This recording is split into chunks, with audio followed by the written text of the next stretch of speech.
فرض نماز کے بعد دعا ثابت ہے، ہاتھ اٹھا کر دعا ثابت ہے، اجتماعی دعا ثابت ہے۔ مفتی محمد شفیع رحمہ اللہ لکھا ہے اکابر نے کبھی بھی اس دعا کی اجتماعیت کے خلاف نہیں لکھا، اس لیے اگر آپ مانگنا چاہیں تو انکار نہیں ہے اور نہ مانگنا چاہیں تو اقرار نہیں ہے، جواز ہے، ضروری نہیں ہے۔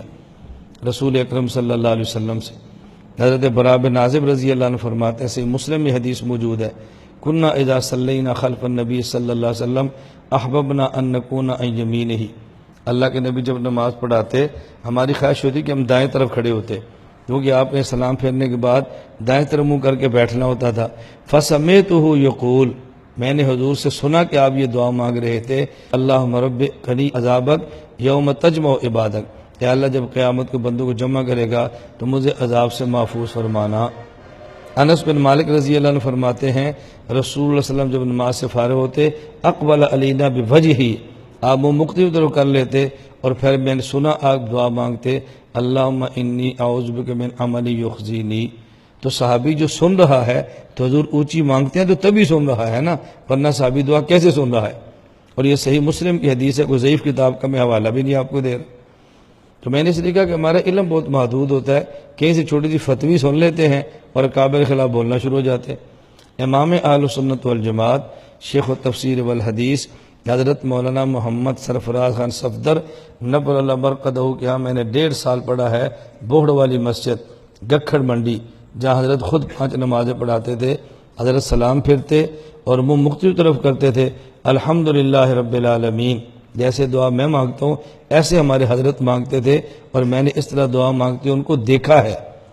آپ نے صرف پڑھا ہے اور میں نے امام اہل سنت کو دیکھا ہے، آپ نے ان کا نام سنا ہے، میں 1.5 سال ان کی خدمت میں رہا ہوں، اور حضرت گھر کے ضروری کام مجھے فرمایا کرتے تھے اور بے حد مجھ سے محبت فرماتے تھے۔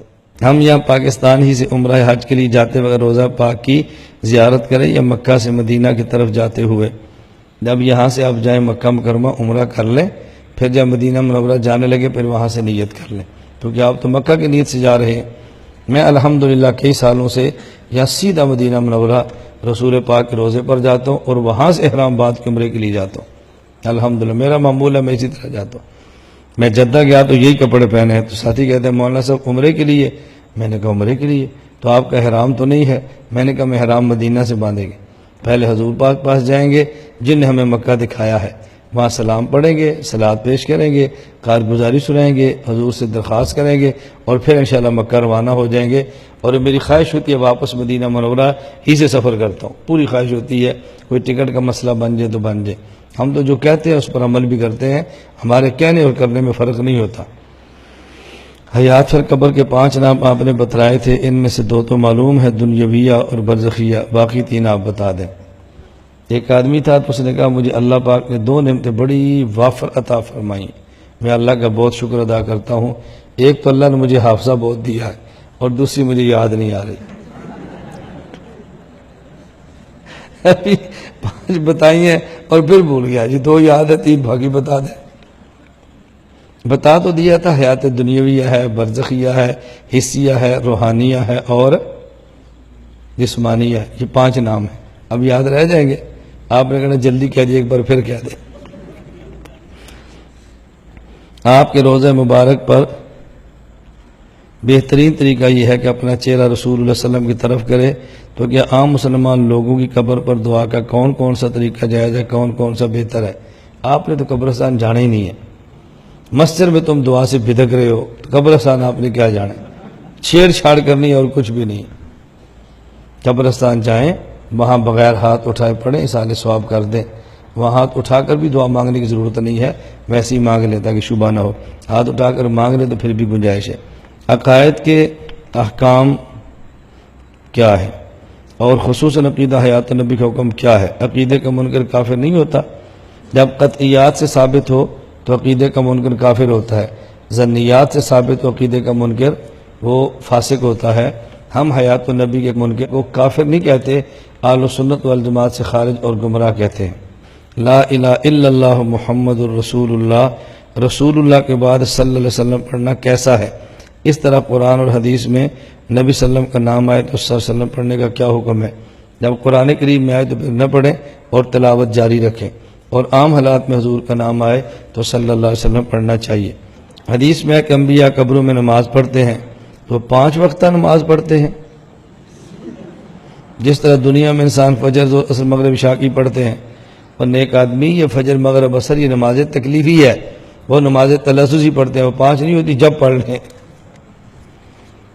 داڑھی کے مقدار کے بارے میں وضاحت کیجیے اور فریق مخالف کو کیا جواب دے دیں وہ بھی بیان کریں۔ یہ عشاء کے بعد کے بیان اسی لیے کراتے ہیں کچھ آپ کا فائدہ ہو اور آپ کو بیان کرنے کا سلیقہ آ جائے۔ داڑھی کی مقدار ایک مٹھی ہے جو صحیح بخاری کے اندر موجود ہے۔ رسول اللہ صلی اللہ علیہ وسلم نے فرمایا خالف المشرکین وفر اللہ واعف الشوارب۔ اس کے راوی عبداللہ بن عمر رضی اللہ عنہما فرماتا اپنا عمل امام بخاری نقل فرمایا ہے، کان ابن عمر اذا حج واتمر قبض علی لحیہ فما فضل اخذہ۔ عبداللہ بن عمر حج عمرے کے لیے جاتے، کچھ داڑھی بڑھ جاتی، فارغ ہونے کے بعد اپنی دوڑی مٹھی میں لیتے اور جب بڑھ جاتی اس کو تراش دیتے تھے۔ آپ ایک بیان میں آپ علیہ السلام کی جنت کی مٹی سے پیدا ہونے کی دلیل منہا خلقناکم فیہا نعیدکم دی۔ آپ علیہ السلام روضہ اقدس میں ہیں اور وہ جنت کا ٹکڑا ہے، ایسا ہی آپ کی خلقت بھی جنت کی مٹی سے، خلقت بھی جنت کی مٹی سے ہوئی۔ اب سوال ہے کسی وجہ سے ابو بکر عمر رضی اللہ عنہما بھی جنت کی مٹی سے ہونا لازم نہیں آتا؟ اگر یہ جنت کی مٹی سے بن جائے تو اسے فرق تو کچھ نہیں پڑتا۔ انبیاء کے بارے میں تو طے ہے نا، باقی انبیاء کے علاوہ اگر ان کو بھی قرب مل جائے تو اس میں اشکال کی کون سی بات ہے؟